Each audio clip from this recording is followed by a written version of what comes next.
So hello everyone, welcome to the next joint meetup organized by quantum computing groups from Washington, Warsaw, Mexico, and Toronto.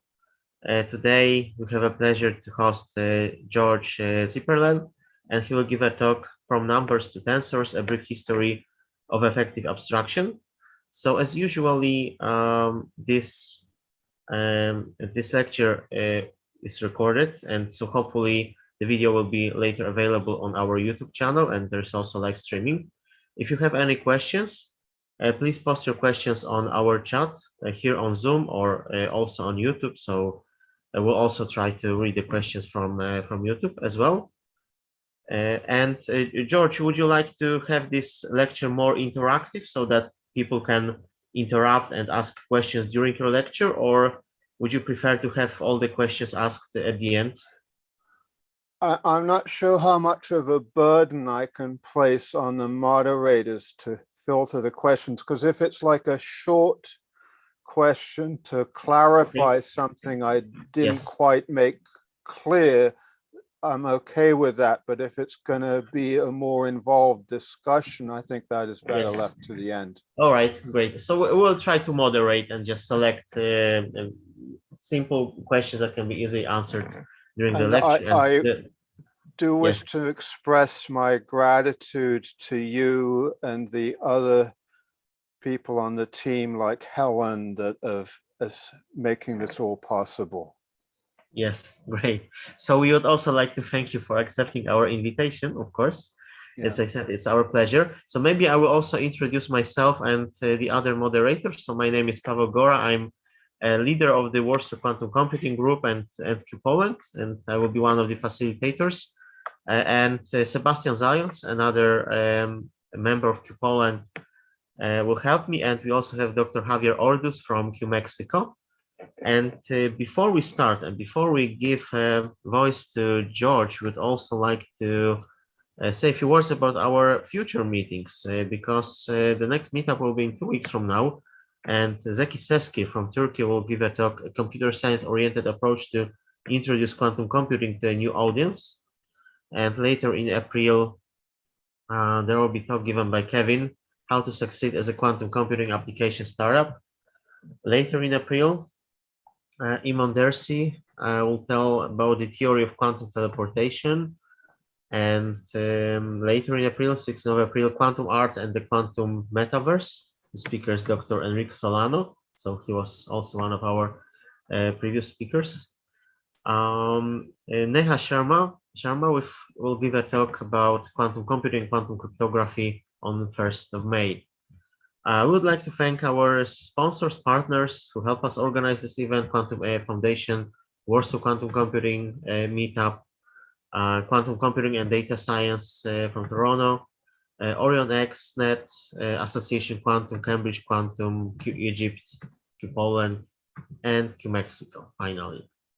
And I think that's all. So there are some comments on our chat, but yeah, there was just a question about link to the Google Docs and also link to our YouTube. And I think that everything is answered. So I think we can start. So George, if you are ready, the Zoom is yours. So feel free to share your screen and start your lecture. Would it be possible to share Will's screen rather than mine? Yes, it's possible. Okay, we can see the Google Docs.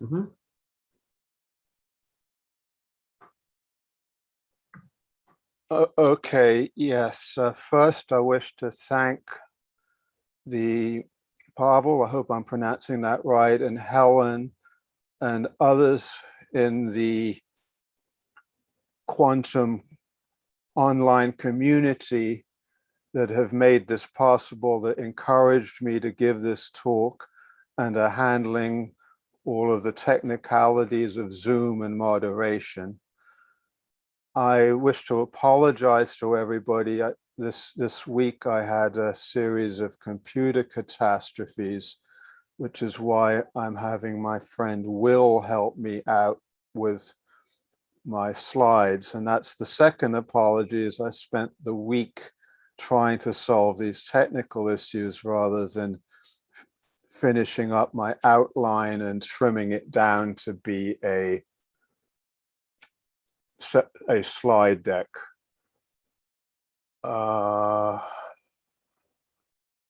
So yeah, see if I can find a bit of backstory on me. I'll share my LinkedIn. Most of my backstory for public consumption is there. And I started out in mathematics as an undergraduate in the 1970s at Cornell. And I managed to get a bachelor's, but I wasn't quite at the stage to afford to go to grad school, either financially or maybe not even get in. So last semester, I just took some courses in Fortran and a handful of other topics. And in the early 80s, it was very easy to get a job with a math background and no experience. And I learned a lot of computer stuff on the job. And the math I studied and I concentrated in was topology and geometry, which turned out not to have much relevance to computers. But I was able to use the numerical stuff in Fortran, and I very quickly picked up the more algorithmic, discrete kind of math, like in Knuth's Art of Computer Programming, and also some of the more theoretical stuff about state machines, Turing machines, you know, or that kind of stuff. And I managed to hack my way through this from doing graphics and math in Fortran to doing systems programming in Unix and C, to doing some work with digital signal processing and speech. And then I actually made more of a career out of doing business applications programming in databases and stuff. And then in 2000s, I got kind of burned out with computers and worked in a bookstore with a friend for a while. Then around 4 or 5 years ago, I tried to get back into the computer world, but the whole scene had changed. It wasn't, oh, you want to learn C, here's the book, you got 2 weeks, welcome aboard. So I didn't succeed too well in acquiring a job, but in the local Philadelphia meetup scene, I made a lot of friends in the various tech groups. And so I started studying stuff like what's now called data science, which we used to call statistical modeling. And I learned a few things, but I didn't quite have it to get a job. And I also, with age and health, don't think even now I would be up to the 40-hour weeks, which is truly a bare minimum, as anybody in the field now who knows it's more like 60 to 80. But in the course of all this, I got through the meetup groups, I got interested in this quantum computing thing. And this was during COVID when I was stuck at home, and it was absolutely wonderful. So I wish to thank especially Terrell Franzen, who was like quantum computing central on the net with his wonderful Quantumapalooza site. And out of the other news groups besides the Harrisburg, Philadelphia one, I got very comfortable with the folks in the Washington, D.C. meetup that Helen and, I'm not sure I'm pronouncing it right, Deborah Brata run. And it was very encouraging to participate in the discussions and see all these wonderful presentations. And lo and behold, when it came stripped away some of the physics and quantum information theory, it was turned out to be math I knew, the linear algebra of complex numbers. And the block sphere turned out to be something I understood geometrically. So I got real excited. In the course of some of these meetups, a gentleman called Bamborde put up an invitation to his quantum formalism course that he was starting, which I will provide a link to, and I'll provide a link to my LinkedIn for that summary. Okay, and anyway, Bamborde's class it's been now going on for 1.5 years, starting with really the basics of set theory and logic and how things connect together, and building up the very abstract version of linear algebra, which led at the end of the course finally to linear algebra over finite dimensional complex Hilbert spaces. And there's certain beautiful properties of the linear operators on these spaces, which is what the ongoing project leads to. And in the course of this quantum formalism course, I got very excited again about pure math. And it was exciting to me that I was able to recall that stuff and learn new stuff connected with it. So,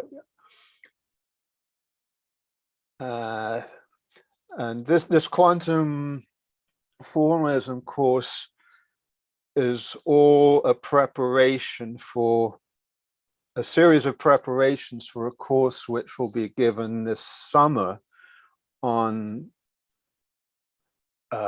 Lie groups theory and representation theory and its relation to quantum mechanics. So like the linear algebra was part 1. Part 2, which we did last fall, was topology and differential geometry, which is because the Lie groups are not only algebraic structures with the group properties, but also have geometric properties in that they are smooth manifolds.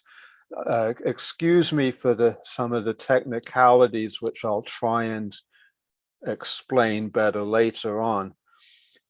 So right now we have just started the abstract group theory sequence, and it's absolutely exciting, and I'm enjoying it a lot. And this led me to, sorry if I'm rambling, yeah, the last lecture in this last year's linear algebra course actually gave the axioms for quantum mechanics in a simplified form for finite dimensions. And I should have a link at some point to that. They're called, I think, the von Neumann-Dirac axioms. And they basically are an abstraction of what the physicists decided what was going on, and that this mathematical abstraction, when distilled down into computations, matched what they got in experiments. And these are fairly well known. I wish I had them handy right now, but they're basically that observations are normalized vectors in an n-dimensional complex Hilbert space, which means that they're points on the unit sphere, a subspace of that space, and that unitary operators act on these states and transform them by rotating them around the sphere, and that an observation is a projection down from this sphere into a lower dimension, which you can then take the norm of, and which is your observation. I must confess I don't understand all of the physics of that, so I'm still learning, but what it really excited me was that this was not these axioms, but the idea of axiomatizing a physical system was something I knew from Euclidean geometry. And this got me very excited. How did this come to be? So I spent a fair amount of time studying the history. And I already had a good feeling for the history of geometry, basically from Euclid to the 19th century, when Bolyai, Lobachevsky, and Riemann came out with alternative axioms for geometry. There had been this problem all along that there were 4 simple, elegant axioms of Euclidean geometry, and one axiom or postulate, the 5th postulate, which was far more complicated, which explained something called parallel lines. And for centuries, mathematicians had thought, well, maybe this more complicated axiom isn't an axiom. Maybe it can be proved from the other axioms. And what Lobachevsky and Bolyai had done was try to make a proof by contradiction. Say that the 5th axiom is not true. Say that rather than there is one and only one line parallel to a given line through a point not on that line, what if there's more than one? And they went through and derived all the consequence of this and found no contradiction. And what they had done in effect was discover a new geometry where, this is where I would need to bring up a nice picture of the hyperbolic plane. So this was kind of an eye-opener that these axioms really weren't immutable, that you could change them, and it wasn't considered that there would be any application to this hyperbolic geometry. Again, I'm shortcutting a lot. In parallel with this, was developed what's called projective geometry, which gets rid of all of the axioms relating to distance and measurement of angles, distance, angles, and areas, and just comes down to the pure relationships of points and lines. And also during all of this time, of course, due to world exploration, navigation, ships sailing around the world, a spherical trigonometry was developed in order to make navigation possible. And it turned out, again oversimplifying, that this could also be axiomatized by getting rid of the parallel axiom and saying there are no such things as parallel lines, all lines meet. And this geometry is called the Riemann Sphere. There's a little subtlety in whether you regard the line through the origin as a ray which intersects the sphere just in one point, or as a line which intersects it in 2 points. But if you collapse those 2 points to 1 point and call that the point at infinity, quote unquote, you get projective geometry of the real projective plane with one point with one line identified as the line at infinity. So it turned out that projective geometry, which had none of these axioms about parallel lines, distance measurement, or angle or area measurement, could be specialized by declaring some things to be invariant under the transformations of projective geometry.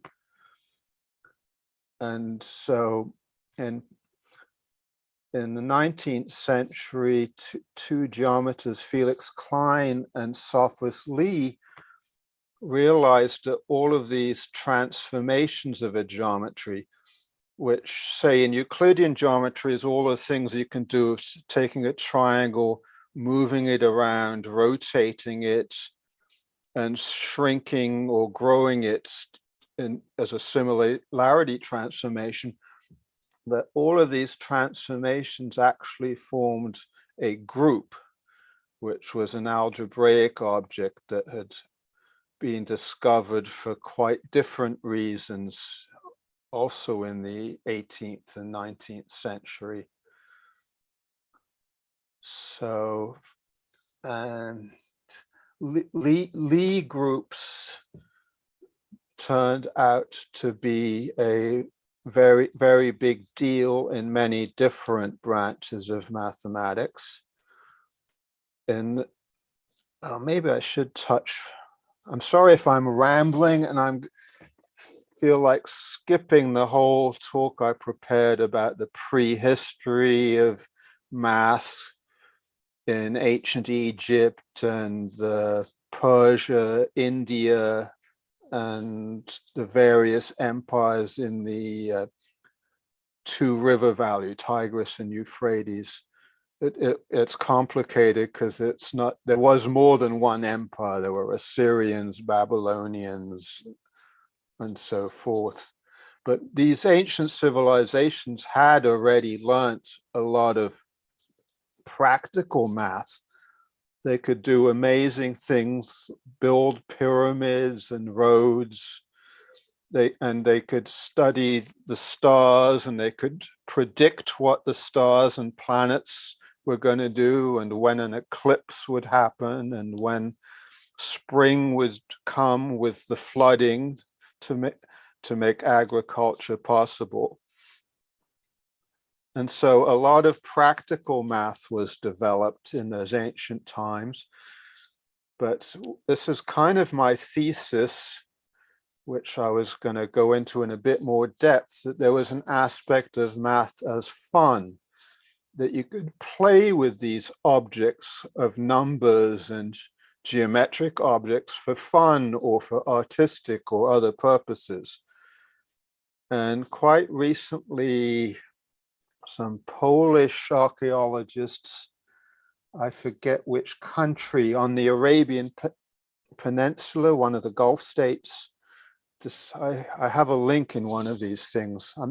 Again, my apologies about the slides. I will create the slide deck with working links and share it later. But the fascinating thing was that they discovered this very ancient object, which they could only conclude was a game. You know, it wasn't a religious or practical artifact, but it's reminiscent of, you know, board games like chess or Go. Chess being from ancient Persia and Go being from China. And these games are actually also abstractions. They're abstractions of military campaigns. The chess being the structured approach of kings and queens, generals, knights, and foot soldiers, all with different limited capacity. And the king actually being the weakest piece of all and needing to be protected. And Go is also a fascinating game, which I have had not much luck in learning beyond that I'm no good at it, but the idea is out of very much simpler rules, you can encircle the enemy, rather than individual pieces fighting each other, which is, of course, another military tactic. But my point is that these games were also abstractions, and that mathematical axioms and proofs and so forth, and arithmetic are already abstractions. I'm sorry, my apologies if I'm rambling. I'm kind of going back and forth from the 19th century on back, but giving all due credit to the earliest civilizations, and of course the prehistory is unknown, prehistory being defined as before writing. We know that they hunted and did amazing things with their technology of chipping flints into a sharp blade, which I would imagine they could do pretty well against a modern fighter with a knife using their sharpened stone axe. And so we know that our ancient ancestors were very, very smart already, and they had language, which is a mystery and an abstraction. And I don't want to get into that rabbit hole. I just wanted to point out an interesting non-human language which was discovered, which is that bees can communicate. They can fly out there, see here's a great patch of flowers, fly back to the nest and communicate to the other bees in this direction, this far away, fly there and you will get to these flowers. And my point of that is that this dance that the bees use is a language, and it translates the physical situation of the bee's nest here, a landscape, flowers over there, into not a visual map like we would draw, but a symbolic map represented by this dance. So what we have with the bees is both an abstraction and a language, and the language is communicating that abstraction. So again, I'm oversimplifying this, and I don't understand anything about biology or bees, brains, or any of this, but as I understand it, the scout bee is abstracting the fact that he's found a flower, translating it into an internal abstract language, which we have no idea what it is. We don't really know what our human internal abstract language is, although we're beginning to learn, then flies back and communicates his internal abstraction through this dance language. And this dance language can be interpreted by the other bees, and they can internalize that and know where to fly. I mean, this is just an amazing thing. And language in general is an amazing thing. But my whole point of this rambling was just to get around to saying that mathematics is a language for communicating abstractions. It's kind of a working definition. And again, telescoping some of the wonderful discoveries of other civilizations in numbers and geometry. The Greeks, and this is very late, this would be the Alexandrian, around 300 BC or so, the Athenian Greeks and the other city-states. They weren't really a country as we think of a country now, and started to think about these things more abstractly. not just as rules for building temples, laying out fields where the river was last year and predicting when the spring would come and so forth, but abstracting from the abstractions. And as far as we know, the Greeks were the first to do this particular thing, take abstraction to the second or third level. And I wish I had more time to talk about some of the wonderful ancient discoveries that we've seen on ancient Indian writings about numbers, ancient Persian, ancient Babylonian clay tablets, and ancient Egyptian papyrus, where we see some of the amazing things that they had discovered and worked, and that they had made incredible gains in both practical and symbolic calculation. So I wish I had time to go more into that, because the more we find out about the ancients, the more we need to be impressed with what they accomplished. But they were, yeah, I'll give an example of a different abstraction than some of the different abstractions for numbers and representations. Just a quick overview.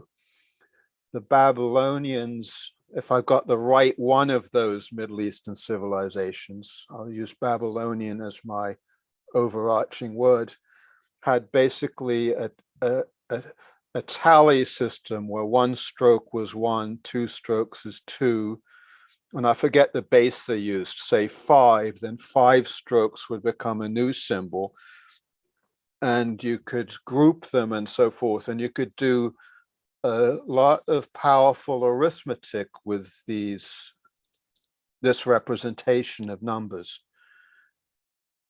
And I wish to give enormous credit to the ancient Indians, who discovered something unintuitive, which is it's not hard to work with these digits 1, 2, 3, n, or rather 1 stroke, 2 strokes, 3 strokes, 4 strokes.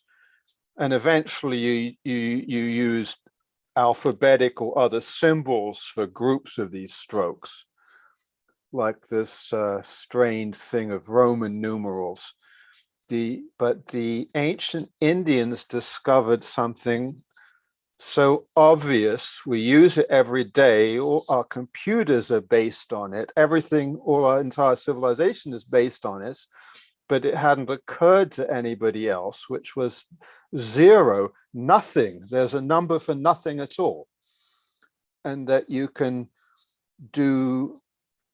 calculate with this 0. This was an amazing breakthrough, which the Greeks didn't have.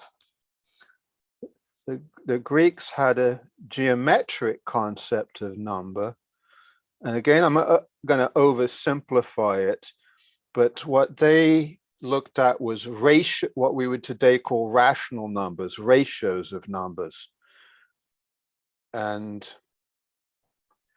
they again within Euclid, there are actually the first proofs of some very basic number theory, like that numbers can be built out of, that numbers come in different kinds. For instance, numbers that can be broken up into pieces. So for instance, 6 equals 2 times 3, but you then can't break 2 or 3 further down. They're prime numbers.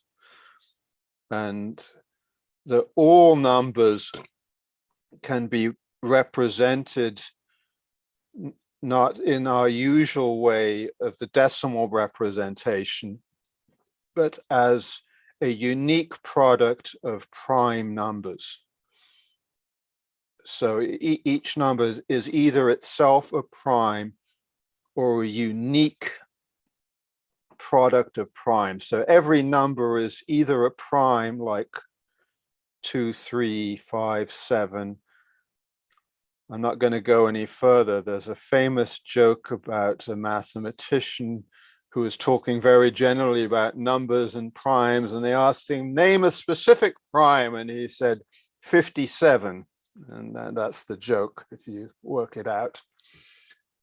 Oh, okay, anyway, Euclid, and I also wish to stress that not much is known about Euclid, and it might not even have been a person, it might have been a group of scholars in Alexandria. And my pet theory is that Euclid was the Bourbaki of his day, where Bourbaki is an anonymous group of 20th century mathematicians. So not much is known about Bourbaki except what the group publicized. Although something is known about some of the individual members of Bourbaki, who are some of the greatest mathematicians of the last century. So that's my little joke theory, and I welcome anybody to disprove it, which is that Euclid was a consortium, or maybe Euclid was a person and head of a school. So Euclid is really one of the few written documents we have coming back from the Greeks. And again, I don't have handy my beautiful outline of world history, but Alexandria was much later than Athens and survived into modern times. The city of Alexandria is still going strong in Egypt. So anyway, Euclid and a few other fragments of others are all that we actually have. So we don't know about Euclid's predecessors, but by his time, his Elements is like the surviving volumes of the Bronze Age Bourbaki, that it's like an encyclopedia of the math that was known. And in Euclid is not just this geometry, but what is kind of the core of my talk, numbers. And like I said, the Euclid gave proofs of basic things that we should all be able to prove ourselves using what we've learned in arithmetic if we didn't just learn to press buttons on a calculator or laptop. But and this is something I was going to work out. It's like, a half a page to prove some simple things, like that every number is a unique decomposition of prime numbers. But my point, without going into any of the details, was that the Greeks were the first, as far as we know, to deal with numbers as abstractions, not as this is 5 grains of wheat, or this is a triangle of lengths 3, 4, and 5. And I'll also mention another astounding discovery which the Greeks made, which was about triangles. It was known that if you take a rope and divide into even lengths of 3, 4, and 5, you would get a triangle with one right angle opposite the 5. And you can look at it on a piece of paper or punch it into a computer. 3 squared plus 4 squared equals 9 plus 16 equals 25, which is 5 squared. Which is like one of the most amazing things. How is it that these whole numbers have anything to do with geometry and right angles? And I'm going to give a bit of a spoiler that the Euclidean plane is an inner product space. And the inner product is the abstraction of this rule about right angles, that the inner product defines not only lengths in a space, but angles. Again, oversimplified, and apologies to those who haven't had linear algebra. But so two different abstractions were seen to be connected. The geometric abstractions of measuring lengths and areas and angles, and these number abstractions of that a sum of two squares could also be a square. Now, the most incredible, shocking thing that was discovered, and this is by someone or some group that is even more shadowy than Euclid. Let's call this person Pythagoras, who, since this person or group is given the credit. They discovered that there is no rational number whose square equals 2.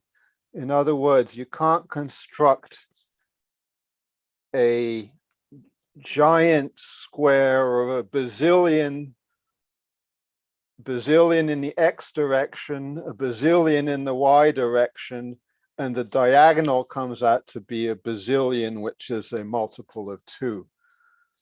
And again, this is a rather elegant, simple proof that there is no solution to this equation. That given the numbers you know, which we'll call whole numbers and rational numbers, the equation x squared minus 2 equals 0 has no solution.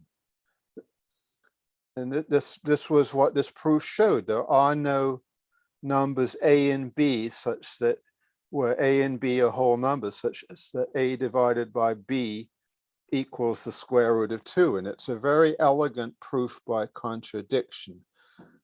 If I had more time, it would be like a 10-minute thing to show on the blackboard, and maybe I will include it in my finished notes.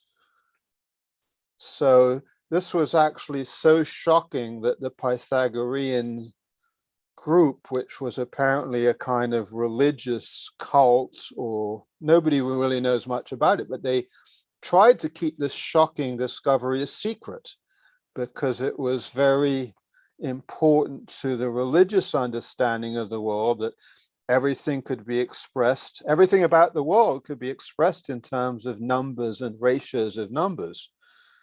And it turned out that this very simple geometric object, the diagonal of a 2 by 2 square, could not be expressed in as ratios of whole numbers. And the legend is that they tried to keep this secret, and that one of their members gave the secret away, and then they assassinated him. And I don't know how much truth there is to this story, but the bottom line was that this was an absolutely shocking discovery, that their basic mathematical physics of their day, that everything in the universe could be explained by ratios of whole numbers, was not true. So, and this, the point of that rambling was that when you make an abstraction of something from the physical world, that the results can be surprising.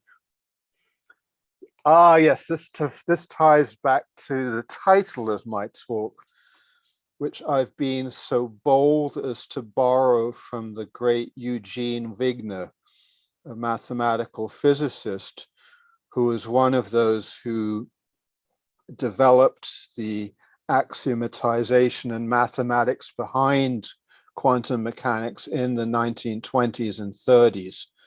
And he wrote a lovely paper, which is one of my references, which I have a link to, which called The Unreasonable Effectiveness of Mathematics in the Physical Sciences. And though it sounds very general, it's actually rather specifically about why is it that the algebra and geometry and analysis of complex numbers in Hilbert space should have, when you grind it all through, shut up and calculate, as the physicists say, correspond to the results of experiments measured in the laboratory. And Wigner, who was in on all of this, thought this was pretty amazing. And I highly recommend his little essay. So that's who I am stealing from. How am I doing for time? I've almost used up 50 minutes. Let me bring up my notes. I've been going from my memory. God, where is that damn thing? And George, if there's anything I need to bring up, please let me know. Plus, I gave you edit rights to the actual notes themselves in Google Docs. Oh, okay, yeah, thank you. No, I wanted to go back to my beginning outline. Okay, so I've really jumped around. I gave a quick resume of me, and you've seen me in action. What a mess it is. Okay, so yeah, I finally got back to my very first bullet point, Eugene Wigner. I'm not sure if it's Wigner or Wigner. It's I believe an anglicization of a Hungarian name. I need to look that up. But anyway, this essay is available and I highly recommend it. And I was so bold as to borrow it for the title of this rambling talk, From Numbers to Tensors, A Brief History of Effective Abstraction. So a bunch of my preliminary rambling about the Babylonians and ancient Indians and Egyptians and Greeks and so forth was that mathematics was, even before it became an abstraction and a game, was effective. It was useful in building roads and temples and pyramids. I mean, really amazing engineering feats that the ancients did. I should mention the prehistoric, no written record peoples who left stone and earth monuments. So like there's these pyramids in the Middle East, but there's also pyramid-like structures in Egypt, and I think they're called ziggurats in Mesopotamia, and also in Southeast Asia, and in ancient Middle and South America. Again, excuse me if I ascribe the wrong group, Mayans and Aztecs and Incas also had amazing structures that they built, pyramids. And I also wish to mention alongside these prehistoric structures about not much is known, things like earth mines and groups of stones like Stonehenge. And it turns out that these stones, giant stones, are aligned so that at certain times of year, the sun shines through them. And this is, I'm not sure of the details. This is the kind of thing I should have been working on instead of playing with my computer, that the alignment of these stones corresponds to certain times of year. If I've got it right, it's summer and winter solstice, when the sun, night and day are longest and shortest, and the spring and fall equinoxes, when night and day are equal, equinox, equal night. So, and this is pretty astounding. This is not what we would consider high tech. These are giant boulders. I mean, you visit these places, they're monstrous things, but they managed to move them around and align them with the motion of the stars. So they had some very sophisticated and effective mathematics, even though we have no record of how they did it. So it kind of comes down to, when we give credit, that we give credit to those who left records behind. And the Babylonians and Egyptians left records that survived on papyrus and on clay tablets, which are very durable. The Indians, again, a quick, not to slight their achievements, they had, along with many of these cultures, an oral tradition of tales and legends of men and gods. But they had a very detailed system of grammar and poetry of encoding these things so that the oral transmission through centuries would be perfect, which is why we know by extrapolating back that what they knew in very ancient times, around the dawn of civilization. Again, I'm not sure of the physical written record of these things. This is not my area. I'm just trying to give as much credit as possible worldwide, because it's a fact that many things were discovered either at the same time or at different times by different people in different places. And in history, credit goes not necessarily to the military winners, but to those who left the monuments behind. A little joke there was a big battle, we don't know much about it, between the Hittite civilization and the Greek civilization. The Egyptian, my apologies. And we have a Hittite monument and an Egyptian monument, and we get two different versions, the Hittites one or the Egyptians one. So all we can really say for sure about this, because there's not really much left of the Hittites in the archaeological historical record, is that there was this battle.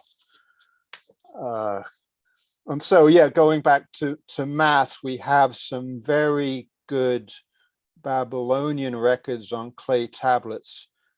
I don't have the reference handy, but they actually had done some amazing, there's some Babylonian tablets that had some amazing results in number theory.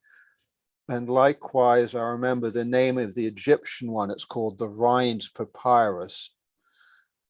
And I'd just like to point out that it's astonishing, not just that baked clay tablets survive, but that some kind of ink on papyrus made from reeds survived. And I'd just like to point out that this is a better record than anything we've written to computer disks or computer tapes that seems to evaporate in decades.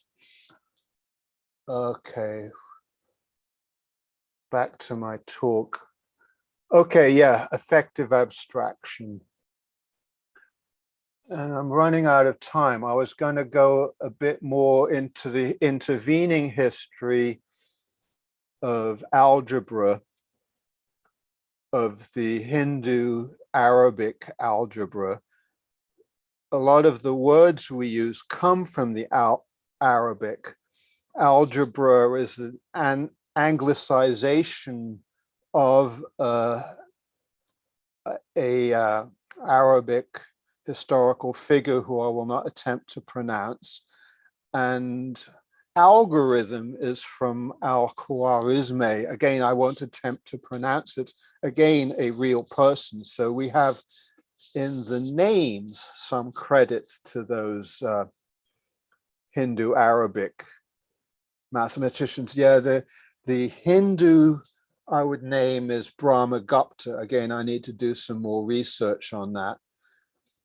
And I'd also like to mention, I only recently discovered this while I've been preparing this talk, that the Chinese had a method of computation not using written numerals, but using rods of different lengths and a special table where you could move the rods around. And I have a reference on the details of this, but it turns out that they were basically doing linear algebra with this method, up to and including computing the determinant of a matrix in modern terms. If you decode pictures of these rods and decode the Chinese surrounding it, they were computing determinants in our modern terms. Okay, quick run through Arabic times. Then in the late Middle Ages, oh, I guess one of the other things I wanted to emphasize in all of this, even going back to the Greeks and Romans, the Hittites, the Egyptians, the Assyrians, the Babylonians, they went isolated ivory tower silos. There was in it not only these military encounters, but there was trade and there was transmission of ideas. So there was, in particular example, not just in the maths, it's become clear that some of the ideas in pre-Socratic philosophy came from China or similar to ideas from China, and that there was some communication of ideas, and scholars would even travel great distances by caravan, but not much is known about this. And also, of course, logically, transmission of ideas from Greece to the Far East and to India. So the civilization, contrary to what any particular nationality might want to claim, has always been a worldwide activity. Okay, quick fast forward. I'm going to skip past the Middle Ages. I'll mention one fun mathematician from the Renaissance time, Guillermo Cardano. He moved algebra forwards and also began the study of what we now call probability, because he was a gambler. But one of the algebraic things he discovered, I skipped over the quadratic equation and I forget the credit of all this. This probably does go back very, very ancient, but that you can solve the general quadratic equation. I'm going to do this from memory. Ax squared plus bx plus c equals 0 can be solved in terms of square roots. So the solution is plus or minus square root of b squared minus 4ac over 2a. Yes. And this was known. And in Cardano's time, Cardano and others developed solutions to cubic and quartic equations. That means equations of the polynomials of third and fourth degree. And they would have what you might call poetry slams or duels or rap throwdowns, where they would challenge each other to a public competition. And if you knew one of these formulas, you could solve a cubic or quartic equation in your head and demonstrate your prowess to the world. And Cardano's autobiography is fascinating because of being a Renaissance man. He's also a great writer, and it's a fun read. And there's also some modern stuff about Cardano. I think I found a link to an archive paper about Cardano. So here's one example of someone who's just such a fun figure, such a I want to say wonderful human being, because he was a great mathematician, or if he was in some ways a scoundrel too. And again, fast forward from Cardano to another mathematician, rather a tragic story. Évariste Galois in the 18th century was a teenager, and he puzzled about this thing ever since. This is now a couple of hundred years from the 15th century to the 18th century. People have been trying and trying to solve the quintic equation, the polynomial of fifth degree. And Galois came up with a revolutionary new approach. And again, I'm not going to go into it, but I'll give away the punchline. Galois invented group theory.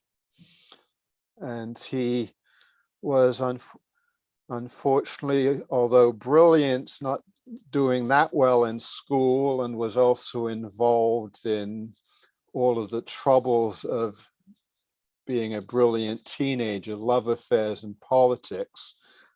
So he died in a duel, which may have been about a love affair, or it may have been a setup by a rival political group. But all we really know is that the night before this duel, he wrote some letters laying down his entire life's work. And mathematicians are actually still trying to catch up with that. Because it's not just group theory in the abstract, it's the group theory of polynomial equations, which is now called Galois theory. And that leads me by another few jumps back to Sophus Lee, who wanted to develop a Galois theory of differential equations. And this is now known as Lie theory. It turns out that it's not just the Lie groups, which I already mentioned in connection with geometry, groups of continuous transformations, but a rather mysterious object called a Lie algebra, which can be thought of, which Lie thought of as being not the I guess I can abstract it, the derivative of a continuous transformation. It's kind of the instantaneous transformation.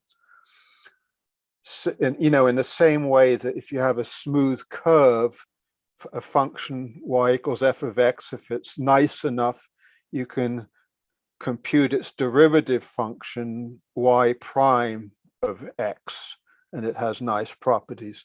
So by analogy, the Lie algebra is the tangent to the Lie group as it transforms the space, which the space may not be a geometric space as I've described with Klein and Lie, but a space of differential equations, which, okay, I'm running out of time here, but I think I've managed to show, without going into great details, the abstractions from numbers to groups, leaving out a lot of steps. One other gentleman I should mention is Hermann Grassmann, who basically formalized and abstracted not just linear algebra, but what we now call multilinear algebra or tensor algebra. And okay, the other, there's one more site I wanted to give from Vladimir Arnauld about the uses of math. My apologies, I'll have to find that and put it into my notes I actually deliver. But at this point, I've actually gone over my hour, and I hope I've succeeded in conveying something of this abstract journey and its effectiveness. So that's it for now, and I will try and answer any questions to the best of my ability. Okay, great. Thank you, George. Thank you very much for interesting presentation. And do we have any questions? There are some comments on our chat, but do we have any questions? Okay, if not, I have a question. Because, yes, sure. Yes, because thanks at the beginning for this interesting speak.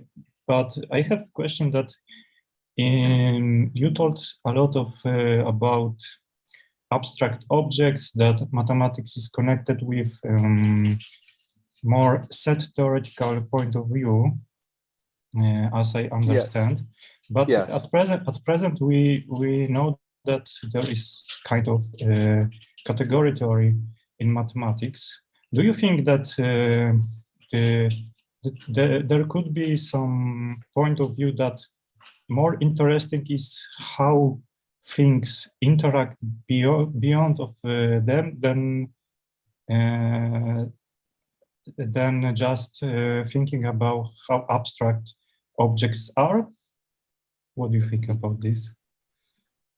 This is where I have to confess that I'm not a mathematician. I wish somehow this got lost in my introduction. I'm an amateur mathematician, and I'm only just beginning to learn about category theory.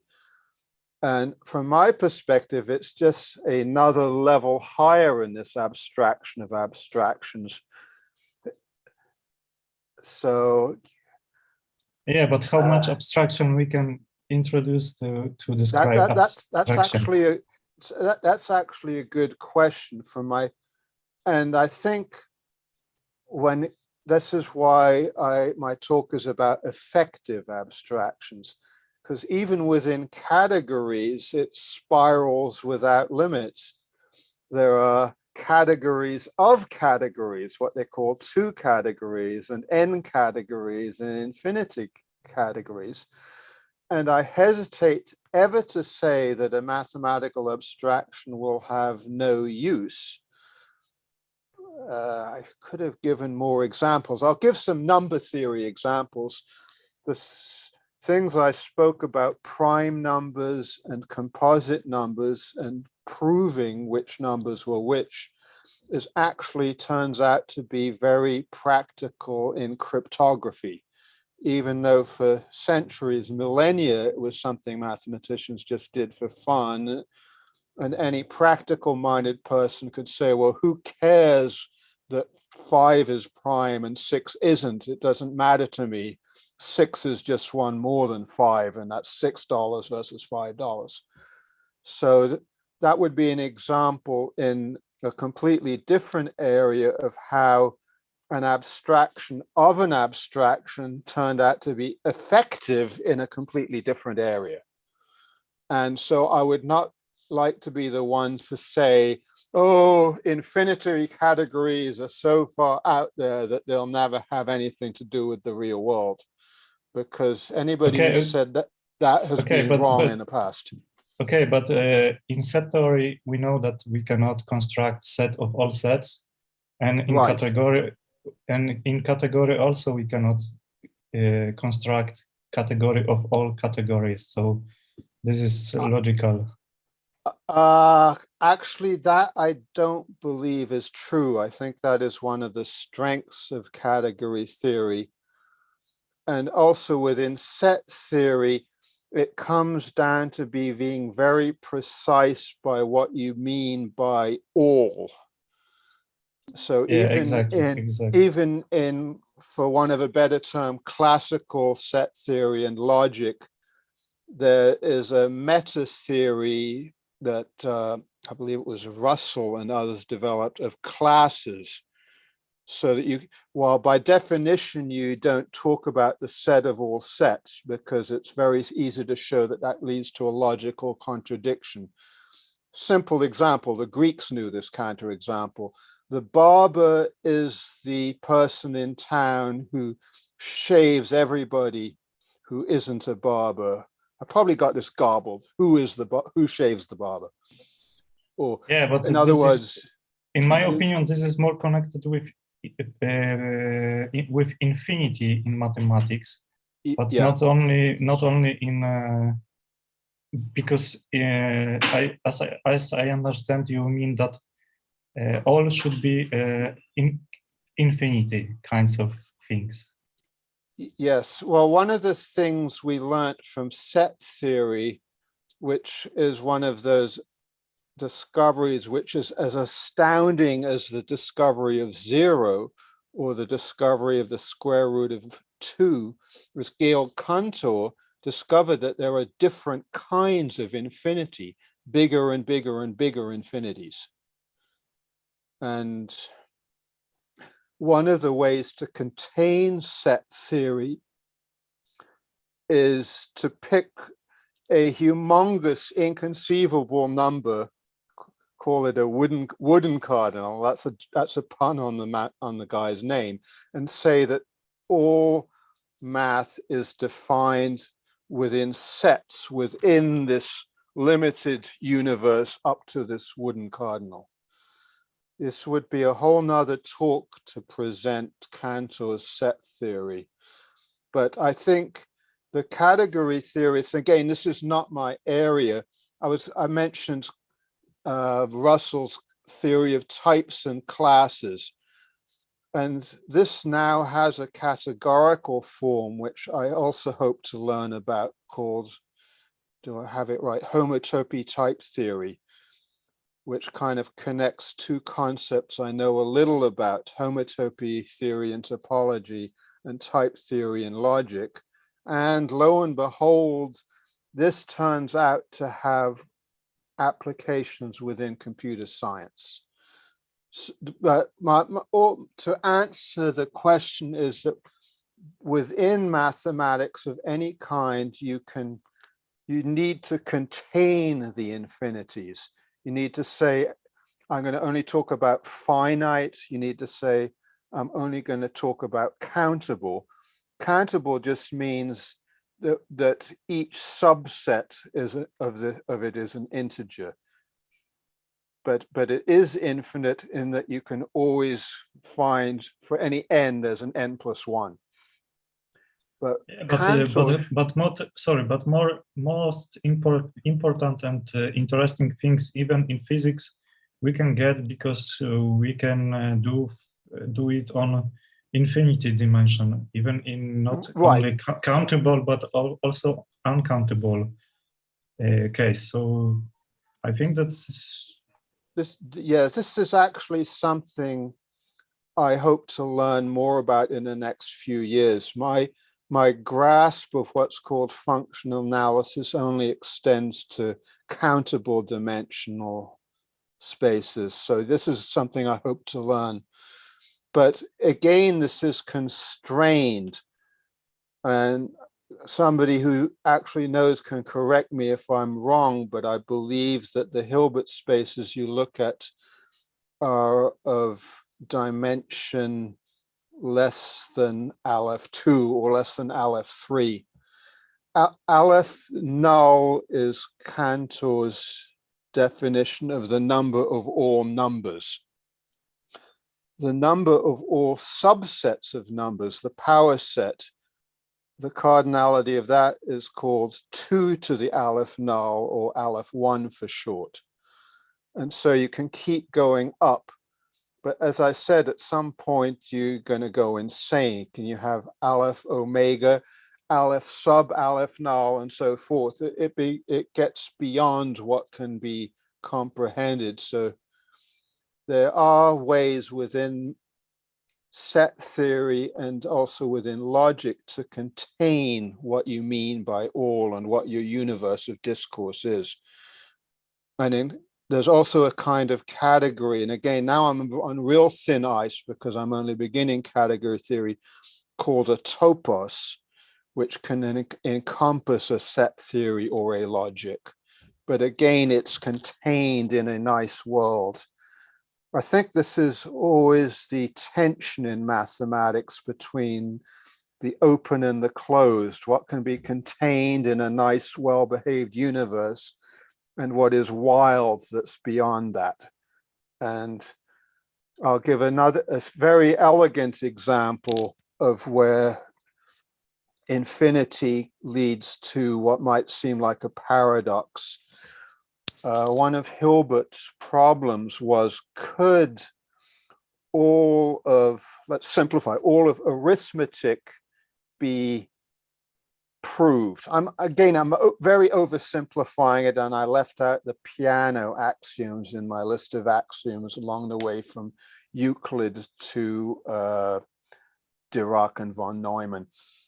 But the piano axioms are a very simple series of axioms for ordinary arithmetic. And they can be described perfectly logically. Russell and Whitehead wrote a book called Principia Mathematica, which took a couple of hundred pages, I think 86 pages, to show from basic rules of predicate logic that 1 + 1 = 2. And not to mock this or anything, we have the same problem with computers, that arithmetic is not a logical operation because it's open-ended. So to construct, and even in classical computing, to construct what's called an adder, a way to add two numbers from logic gates, is non-trivial. It's still, you know, an enormous number of transistors on a tiny chip just to do one addition.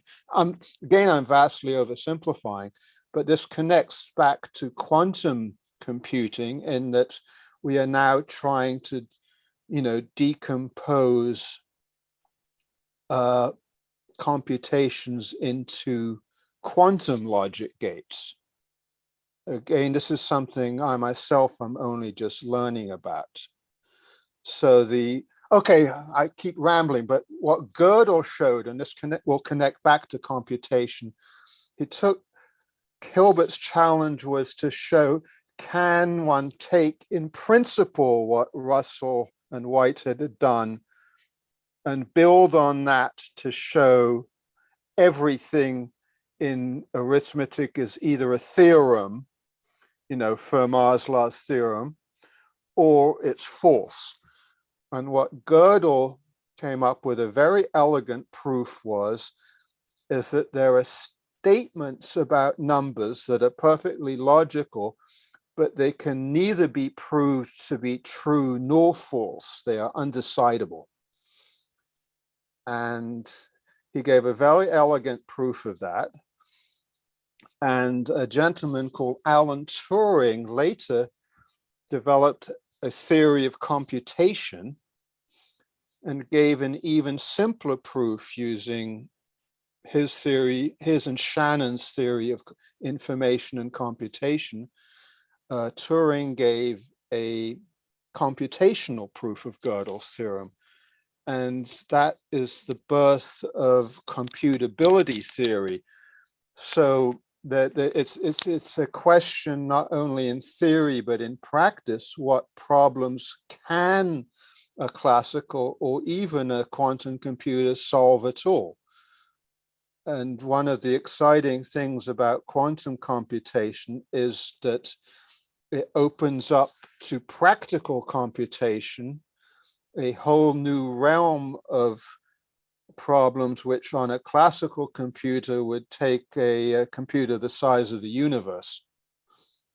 So that's exciting, but the theory, if I may be so bold, goes back to Russell, Gödel, and Turing. I hope that answered your question. Oh yeah, it's the open-ended thing, but Turing machines are another container on what can be computed by discrete steps and by algorithms of a certain structure. Yeah, okay, sorry if I ramble. I hope that answered your question. Yeah, thank you very much. This was very interesting. I'm sorry. I'm free for as long as the Zoom is open and anybody else to ask me questions and attempt to answer. All right. There's a question from Barry. Barry, would you like to unmute yourself and ask, or I can read it as well? Sure. I'm just what got me interested in quantum computing was a result from 2015 that the physics problem of computing the spectral gap is undecidable, unsolvable, whatever you want to call it, as a computational problem. And I'm wondering if anybody has any knowledge beyond that. I've seen a couple of articles. I haven't had time to look at them carefully, but if anyone else is either knowledgeable about that or interested in encouraging me to explore it further, I'd appreciate talking about it. Barry, could you give me a reference to that? That is fascinating. I would like to try and understand it to the best of my limited ability. I can, and I'll try to put it in the chat in a few minutes. I'll look it up while you talk about whatever else. Okay, thank you. That I find that fascinating because I'd always. The quick answer is that I read about it when at first, when I found an article in, I believe, Scientific American at a doctor's office. But I found another article about it that's a little bit more detailed, and I can post it in the chat. To me, not to answer your question, that would be another example of a mathematical abstraction having a surprising, I hate to say, ineffective application, that there's actually a physical problem that relates to this abstraction. I find that amazing.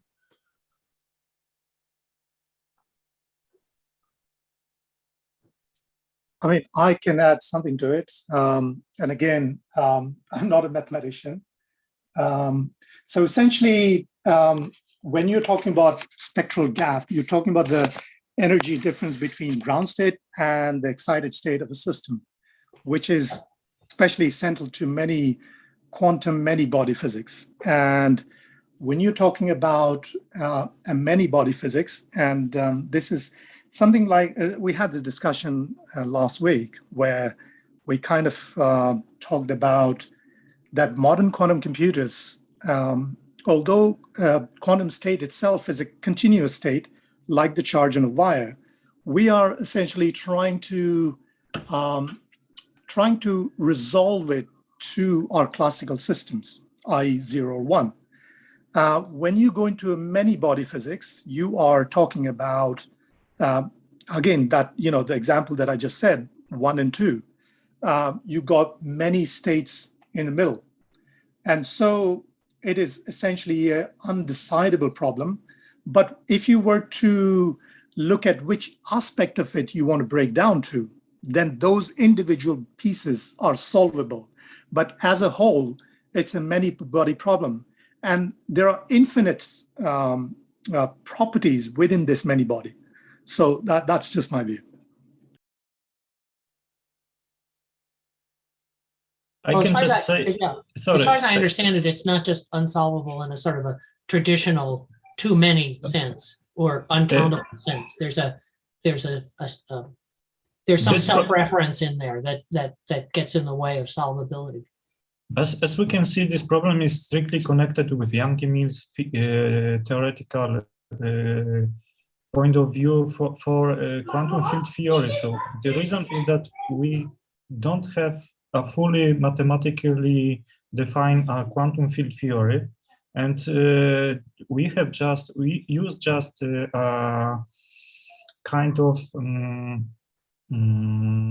because what we can compute in quantum field theory case is just a few things in quantum electrodynamics, which could be computed because the small of weight of some constants in this theory. But the main reason why we cannot resolve this problem at present is that we don't have any kind of definition what quantum field theory should be. This is first reason, and the second reason is that we cannot, even in quantum chromodynamics, you cannot compute anything by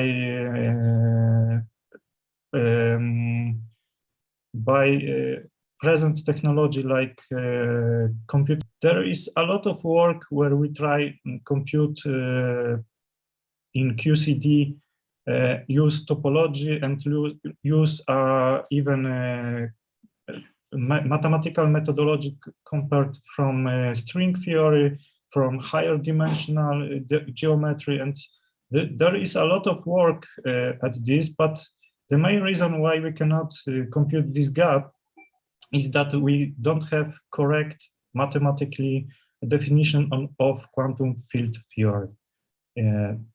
This is why this problem is so hard. Now, Sebastian, are you referring to the fact that it's difficult, or this technical paper that says that it's undecidable? Because there's a distinction that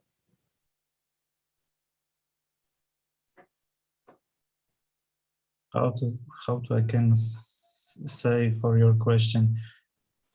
There is a lot of problem how to compute something in this kind of theoretical regime. So I don't know if this problem is not resolvable, but it means that there is something in our the best theoretical framework like quantum field theory and string theory that we don't fully understand.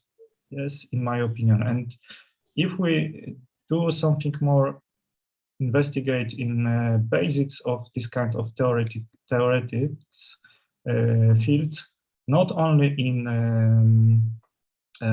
computation, some value of experiments, it could be resolvable, but there are a lot of approach that people try, as George said, that topos. Topos is kinds of environments in category theory, of course, but it is kind of environments when you can change classical logic to high-think algebra, so you don't have this one of this logical rule. So there are a lot of approaches that try do something with reformulate our quantum field theory and put these reformulating formulas to get answer for the gap problem. So this gap conjecture is very, very hard and could not be resolved by maybe next few years. But I think that quantum computing maybe it's not correct way to try do something with this kind of problems, because it's on this quantum computing is more connected with quantum mechanics level, and quantum field theory is different kinds of level than quantum mechanics problems. So maybe not in this direction, in my opinion. But of course, if someone has some idea in this direction, it will be perfect.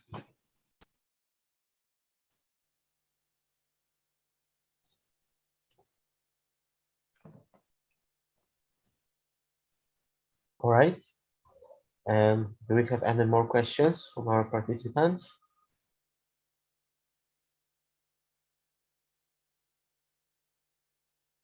I don't see more questions on our chat. Would maybe someone like to unmute?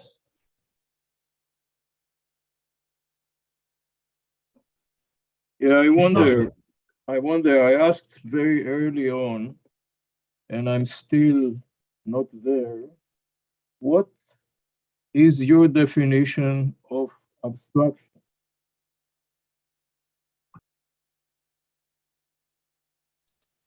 George, are you still there?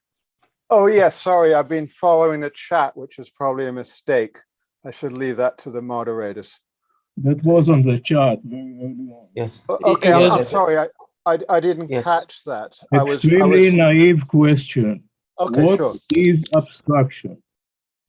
That's a very, very good question that I have been struggling to answer.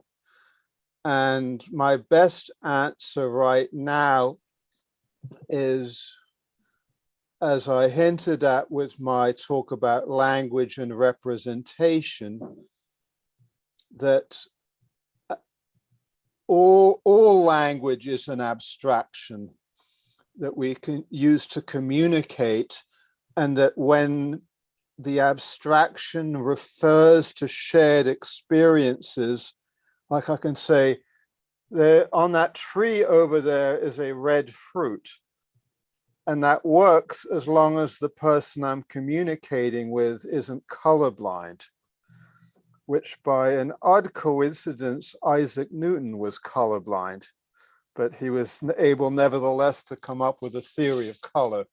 but I think abstraction beyond the language of the bees or other animals have languages. We know very little of them, like bird songs, and we tend to overrate our own abilities compared to others.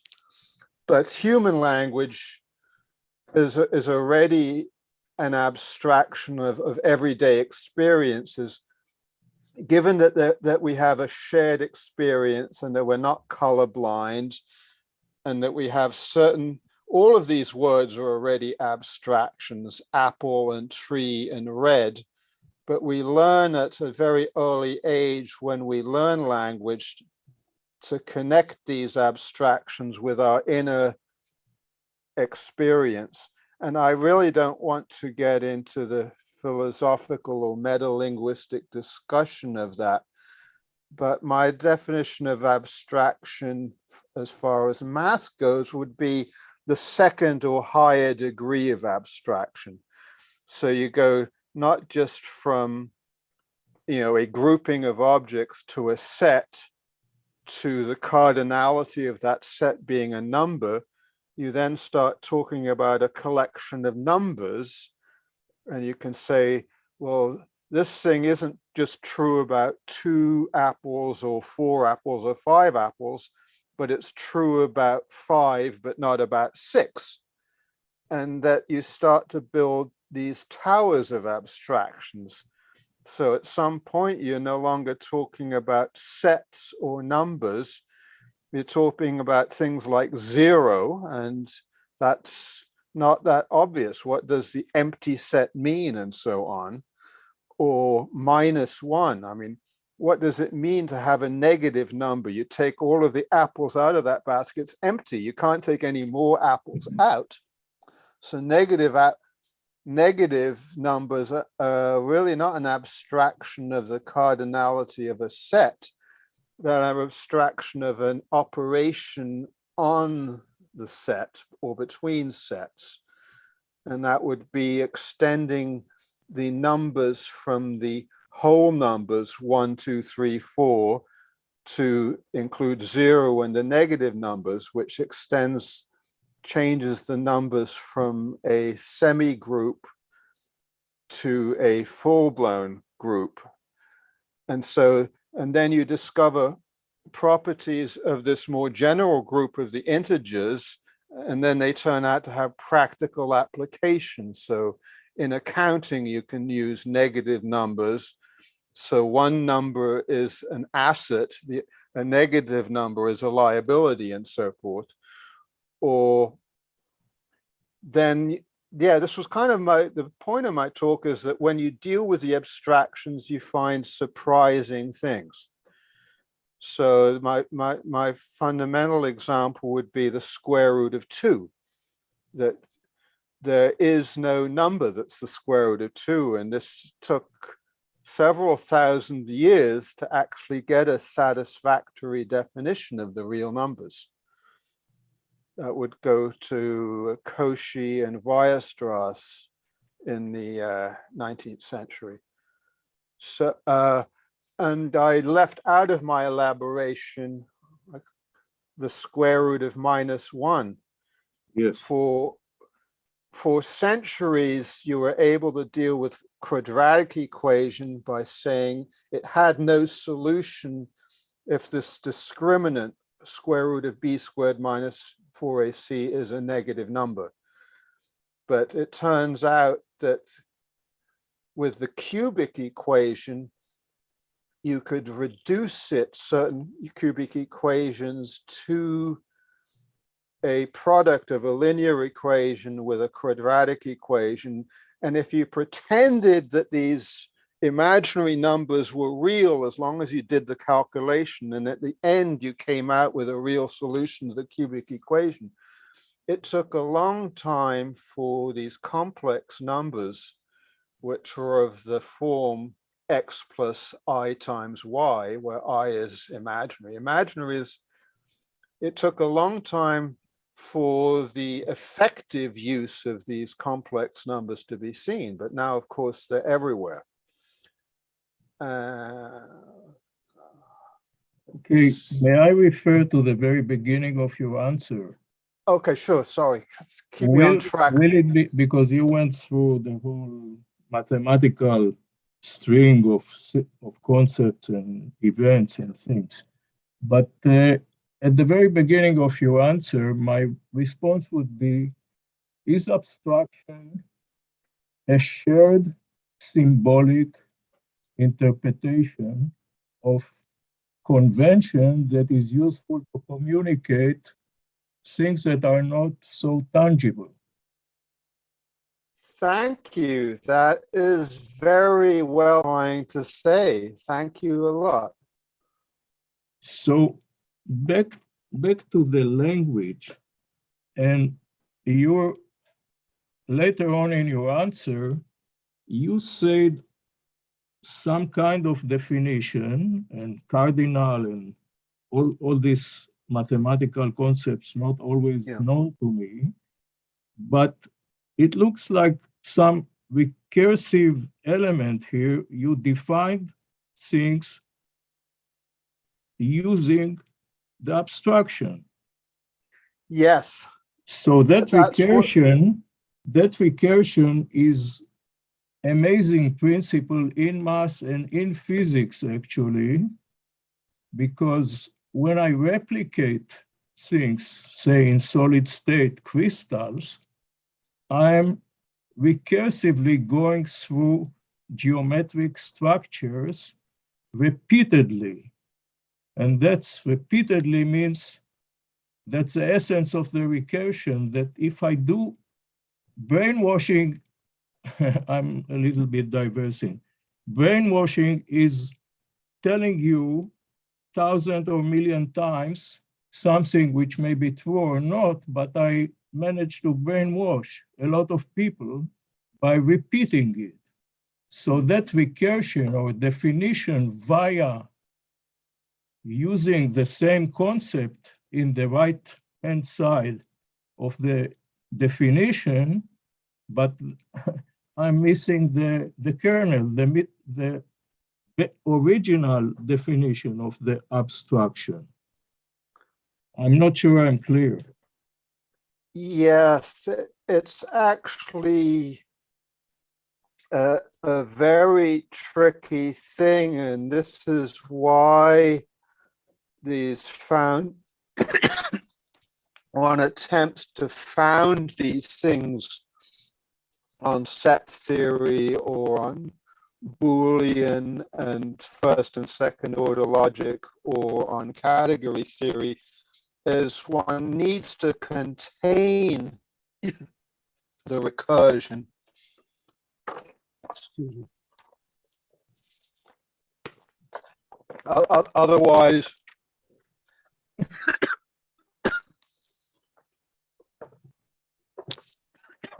I'm sorry, but in fact, Gödel's proof shows that even an elementary form of recursion, if it's on a system that is at least as powerful as arithmetic, has undeterminate answers.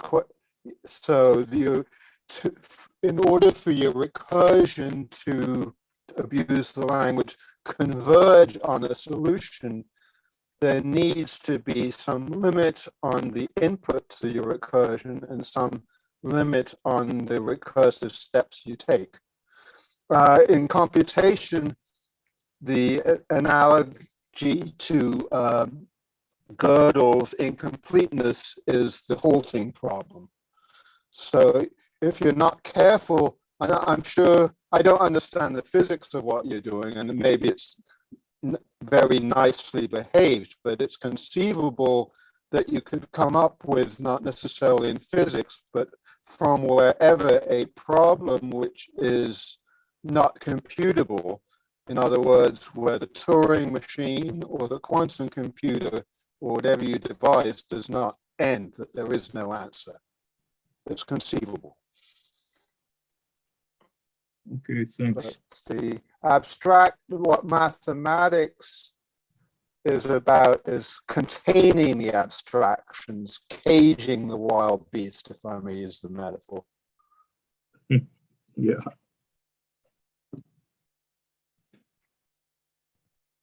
Okay, that's great. Thank you. All right, great. Do we have any more questions? There is a question And from Martin. as I said in chat, my apologies. Yes, go on. Snapshot. I think George is looking at the chat again. Okay. There is a question from Martin. Okay, sorry. Go ahead. Okay. Martin, would you like to unmute yourself and ask your question? Oh, I just wanted to ask if he's familiar with the letters around 19. 30-minute timer on Martinez Echoes ringing. Anyway, sorry about that. 30-minute timer on Martinez Echoes ringing. Anyway, could you please, yeah, go on, go ahead. There were some letters around while Einstein was working on early relativity. He was using tensor calculus, and it was very new at the time. And he got one of the developers of tensor calculus, Levi Civita, sent him a number of letters. Essentially, they were debating of how he was, if he was correctly using it in his physics. And at the time, Einstein had a core feeling that the physics was right, but it turned out the mathematics wasn't quite right. It has to do with the using the abstraction of math in the physical world. That sounds very interesting. I've read a little of Levi Civita in differential geometry and tensors, but I would like to look at this correspondence, but I can probably find that just from what you've said. Yeah, it turns out I just looked it up. I remember it from college because they actually had some of the papers where the college I went to. But anyway, it turned out that all the correspondence from Levi Civita was destroyed except for one. But the Einstein papers still exist, so they're findable.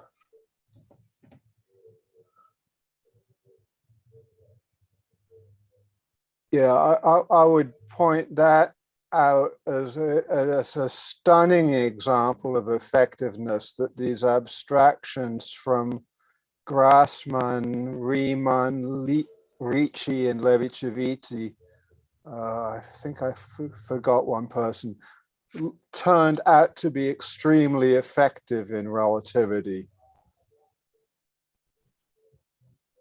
Yeah, it did it turned out that the early version of general relativity did have some mathematical problems. So the one that we know now has some corrections. Yeah, this is just beyond the edge of my differential geometry knowledge, but it's something I really want to learn more about. All right. Thank you. All right, thanks. Do we have any more questions?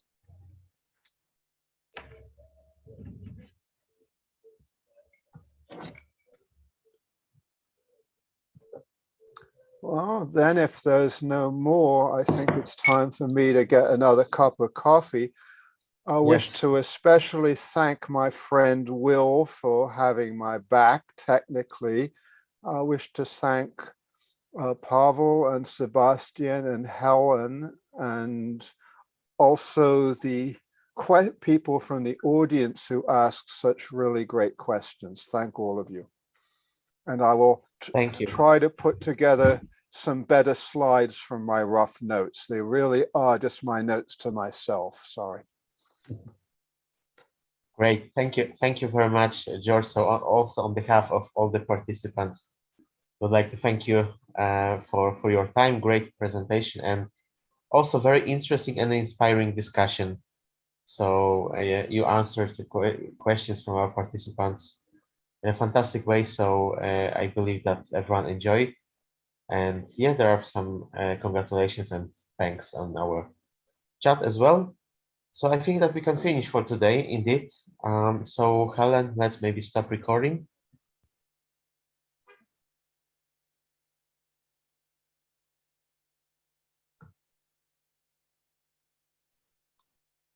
All right. Okay, so thank you once again for attending this meetup, and well, we hope to see you next time in 2 weeks from now. There will be the next meetup jointly organized by Washington, Warsaw, Toronto. Can someone capture the chat? This version of Zoom isn't allowing me to save the chat. Yes, I can send you the chat history. Yes, thank you. You're welcome. Okay. Thank you. Have a good evening. Have a good week ahead. Thank all of you. Thank you. Bye-bye. Disconnect. Thank you for all. Thanks, George, for your answers and for your talks.